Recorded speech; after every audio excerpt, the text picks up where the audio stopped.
The great hero engages in a final showdown with the demon lord, prompted by the Dark Monarch's dire warning of impending world destruction. As the demon king summons a massive meteor, the hero quietly prepares by picking up a tiny rock from the floor. With a surge of power infused into his humble stone, the hero strikes his sword, colliding with the meteor and obliterating it. Frustrated with the cheap tactics, the hero seeks to settle things once and for all. Both sides unleash their full power, resulting in a high-level clash that causes the environment to be destroyed. After a prolonged battle that leaves both combatants drained, they stumble toward each other and deliver their final attacks. As life fades from the hero, he smiles, knowing that the world is safe thanks to his sacrifice. Time passes, and the students of prestigious Rosewood Academy warmly greet one another. It is Blade's first day after being transferred, and he is impressed by the friendly nature of his fellow students. He realizes this is how normal people interact and eagerly anticipates making new friends and living an ordinary life. He navigates the hallways, greeting everyone he meets, but they look at him with curiosity as an unfamiliar face. Some find his behavior amusing until he approaches a group of students to make friends. Blade introduces himself, and they reciprocate, leading to his excitement over quickly making 4 friends. He believes he can make up to 100 friends if he continues at this pace. Their joyful encounter is interrupted by a student named Ernest, who scolds them for being rowdy in the hallways. One of the students explains to Blade that she is called Empress because she is the top student in the school. Undeterred by her unfamiliarity, Blade confidently introduces himself to her. However, she responds with a hint of attitude due to his status as a newcomer. The other students timidly explain that Blade recently transferred into the school, but Empress remains skeptical as she believes the school would not allow such a late admission. She emphasizes the school's prestige, reserved for aspiring heroes dedicated to protecting the world. Blade dismisses the idea of being a hero, clarifying that he is solely there to make friends. This triggers Empress, who challenges him on his lack of wholehearted commitment. Blade diffuses the tension by diverting the conversation to his need to find the headmaster's office. To her surprise, she sees King Gilgamesh sitting in the principal's chair. She immediately displays respect for the king, puzzled by his presence. Blade walks confidently toward the king, acknowledging that he made it. Ernest attempts to hold him down as a subtle gesture of respect, but Blade continues, causing Ernest to apologize for her rudeness. The king chuckles, revealing that the previous headmaster had already informed him about her and commending her excellent record. While she humbly accepts the praise, she notices that the king referred to the previous headmaster. The king then discloses that he will be the new headmaster from that point forward. This revelation shocks Empress, but she had heard about the king's accomplishments as a warrior. She expresses her excitement about learning under his guidance. Interrupting her sucking up behavior, the king asks Empress to excuse herself as he needs to speak with Blade privately. She gives Blade a salty look before leaving. Blade takes the opportunity to complain to the king about his encounter with Ernest, worried that he has made a bad impression on her. The king, seemingly at ease with Blade, asks him about his presence at the school. Gilgamesh confesses that he wants Blade to regain his powers as a hero. However, Blade has different plans for himself and expresses his desire to lead an ordinary life. The king acknowledges his wishes, but emphasizes that the extraordinary nature of the students in the school will aid in his rehabilitation. Gilgamesh also reveals his plan to overhaul the curriculum, as he believes his predecessor was too lenient. Blade disagrees, arguing that with the Demon King defeated, there is no need for such changes. The king informs Blade that he received reports of the epic battle between the Grey Hero and the Demon King, resulting in the mutual annihilation of their powers. However, he still holds hope that the Grey Hero's powers will be resurrected, as Blade is that very hero. Blade looks at the old man incredulously, questioning his sanity. Following their meeting, Blade heads to the advanced class. Ernest is shocked to see him there, and Blade explains that he took the exam for the lower classes but was instructed to come to this one. To prove his claim, he shows her his emblem. However, Ernest accuses him of bribery and backdoor access. The other students in the class pause their preparations to observe the exchange. Ernest asserts that Blade's nonchalant behavior makes him unworthy of being in the academy. Blade disagrees, asserting his dedication to making 100 friends. He proceeds to introduce himself to his new classmates and playfully pats Ernest on the head, causing her to blush. She attempts to attack him, but he easily dodges her. The force of her slash narrowly misses their tutor, who looks on in horror, realizing what could have happened. Sophie, the tutor, instructs the class to gather while informing Blade and Ernest that they will be tested on their abilities, despite it not being part of the lesson plan. The other students watch as Ernest explains the test. Blade notices that the armor before him is enchanted, and Ernest reveals that every student in the advanced class can slice through it. His task is to prove himself to everyone by slicing through the armor. Failure would mean admitting to his illicit entry and leaving the academy. Ernest emphasizes that the advanced class is on a whole different level. Blade questions what level that is, and Ernest exaggerates, claiming they are 3 levels above. Based on this, Blade decides that his second sword should be enough.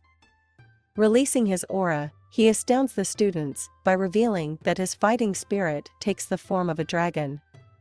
The tornado forms as Blade unleashes the Dragon Eater, destroying the armor and damaging the wall. The strong winds dishevel Ernest's clothes and knock down the other students, leaving only Sophie standing. The practice sword crumbles under the power, unable to withstand it. Ernest asks Blade to reveal his identity, and when he turns around, he is shocked by the damage his attacks have caused. He tries to convince them that he is just an average person, but the class is skeptical. After the lesson, Blade joins Ernest for lunch. He attempts to invite his newfound acquaintances to join them, but they refuse, explaining that the table is reserved for Ernest. They are scared of her, and when Blade asks why, he receives no response. So, he sits down and marvels at the delicious food. Ernest apologizes for her earlier accusations, but Blade has already forgotten about the incident. He asks her not to let it bother her, as he has moved on. She acknowledges his talent and breaks the news that they are officially friends since they had lunch together. This makes her blush, and the other students notice her sudden affection for him. After a long day, Ernest relaxes in her dorm, giddy about making her first friend. Her sword starts to move, dampening her happiness. She recalls a flashback from her childhood when she touched the cursed demon sword, which turned her hair red and demanded destruction and chaos. In the present, she holds the sword, vowing to resist the dark force within and never succumb to its desires. The next day, the advanced class engages in mock battles, and Ernest displays an intense level of determination, defeating her opponents relentlessly. The other students notice her heightened intensity, but Sophie advises her to relax, which she disregards. After a brief exchange, Ernest admits defeat. When she turns to face Blade, she collapses due to the sword acting up again. Blade catches her and rushes her to the infirmary. The school nurse informs them that she can't do much as the problem is related to magic and curses, beyond her expertise. They pause their conversation when Ernest regains consciousness, horrified at the thought of losing control of her powers and causing harm. However, Blade assures her that she only passed out. Ernest attempts to leave the infirmary, but the nurse insists she stays until Blade promises to keep an eye on her. As they leave, she warns him never to speak of what he has learned. Blade reassures her that she can lean on him as friends. Later that night, Blade sneaks into a restricted area and causes the destruction of numerous robots. He knows he will face the king's scolding and enters a control room where he accesses the data of Rosewood Academy. He discovers information about Ernest's weapon, the demon sword named Asmodeus. He finds the sword unsettling. A robot attempts to ambush him, but Blade swiftly defeats it. With all the gathered information, Blade takes Ernest aside the following day to reveal what he has learned. They move to the training field, and he explains that the sword has its own will and grants immense power to its owner. However, Ernest hasn't gained full control over it. She opens up about accidentally touching the cursed demon sword when she was 6, and since then, she has been fighting against its desire for carnage. Blade assures her that she can gain full control and offers his support.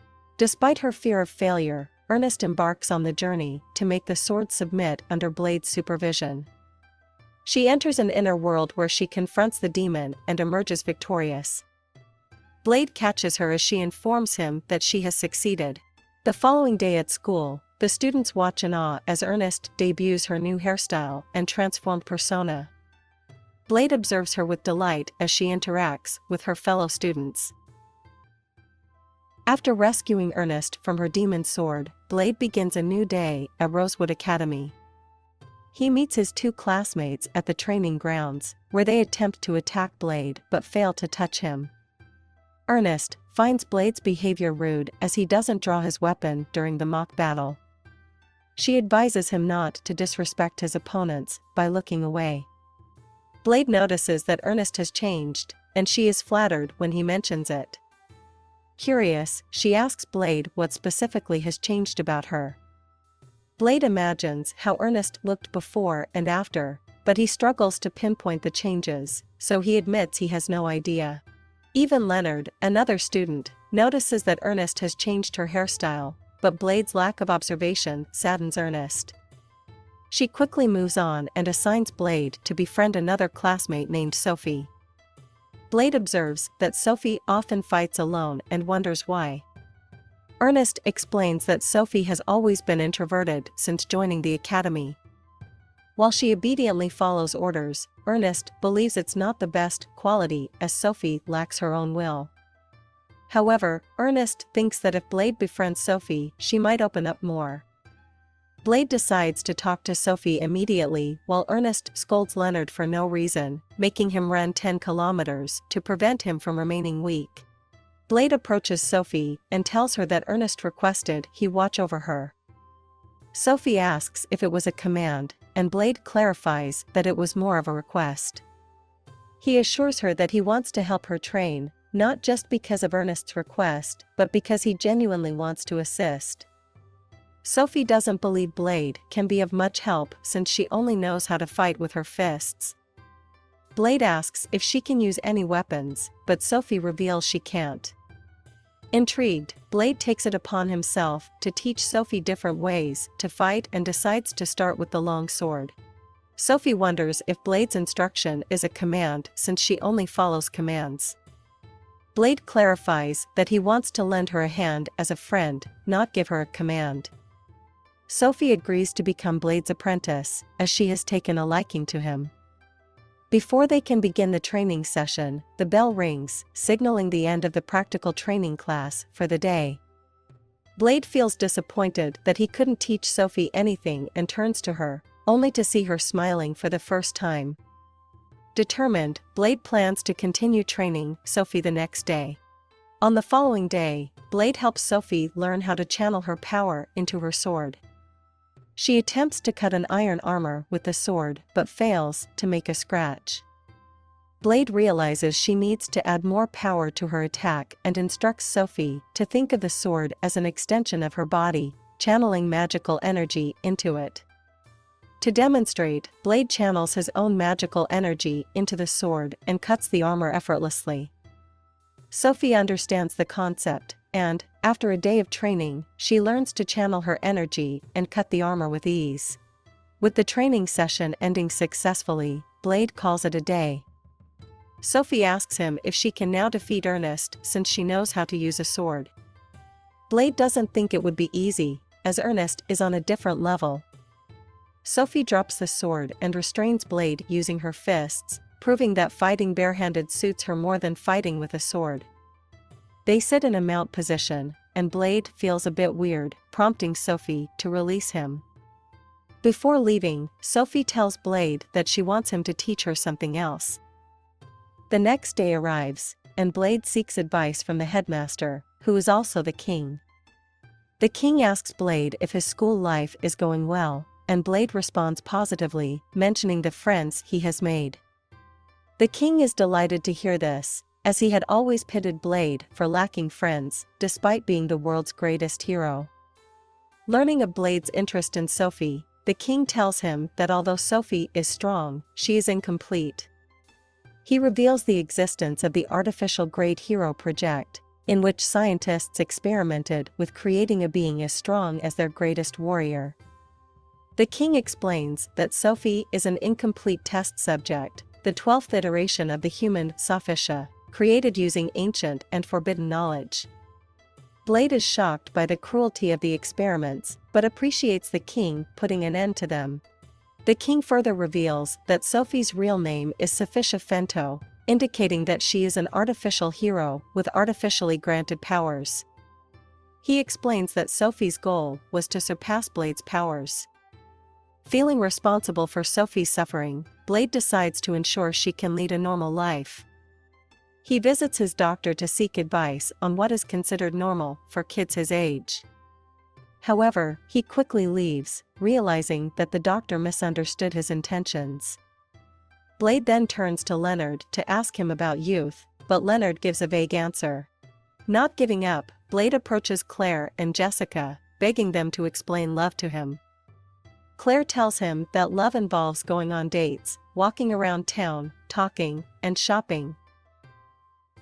Blade moves on to Ernest's room, intending to learn about dates from her.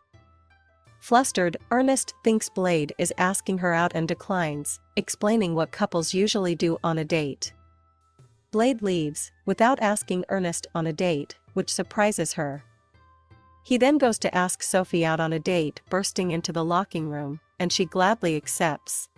On their date, Blade and Sophie walk arm in arm, eat ice cream, visit a fishing spot, and go to a gaming station, causing some havoc.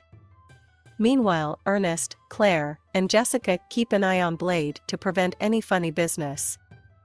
As the day progresses, Ernest becomes jealous seeing Blade and Sophie together and indulges in eating ice cream to cope with her sadness. Blade and Sophie then visit a restaurant, drinking from the same coconut and engaging in touchy-feely interactions. Ernest wonders why Blade hasn't noticed the three girls watching them, oblivious to their presence. As they sit beside a fountain in the evening, Blade mentions that it is a legendary fountain, but Sophie fails to understand why. Blade admits he doesn't understand either, which makes Sophie smile, realizing their similarity in perspective. Sophie thanks Blade, expressing that she had a fun day. Blade explains that he thinks of her as a friend and wants to see her happy. Surprisingly, Sophie reveals that she doesn't consider Blade her friend since friends don't keep secrets from each other.